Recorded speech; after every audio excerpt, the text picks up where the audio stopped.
Arestado na ang 2 sa 3 suspect sa pagpatay sa Japanese national sa Maynila. Napag-alaman din sa investigasyon na hapon din daw ang mastermind sa krimen. Para bigyan ng mukha ang balita, Mobile Journal, Denise Valdesancho. Justice will be served.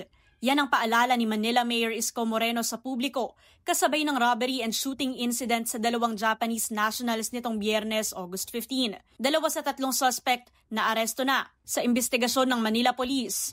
Galing sa isang hotel and casino sa Pasay ang 2 Japanese nationals ng tambangan at pagnakawan. Matapos ang krimen, tinangay ng mga salarin ang mga gamit ng biktima sakay ng isang getaway vehicle. Based dun sa ating debriefing sa ating number 1 suspect, si Abel Manabat, he told us that yung isa sa mga nag-utos ay kaibigan niya. Dati niya nang pinagmamaneho. From that, nag-offer itong nag-utos, yung ating mastermind, ng sum of 9 million pesos para patayin itong ating mga victim.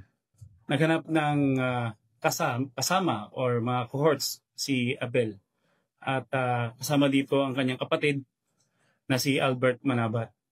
And isa pang unidentified person yung kumuha sa mga belongings na ating foreign national.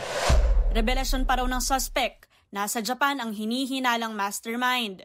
Bago pa man daw dumating ang 2 biktima, nagsasagawa na ng casing and surveillance ang grupo sa Japanese nationals na madalas pumunta sa bansa para magkasino.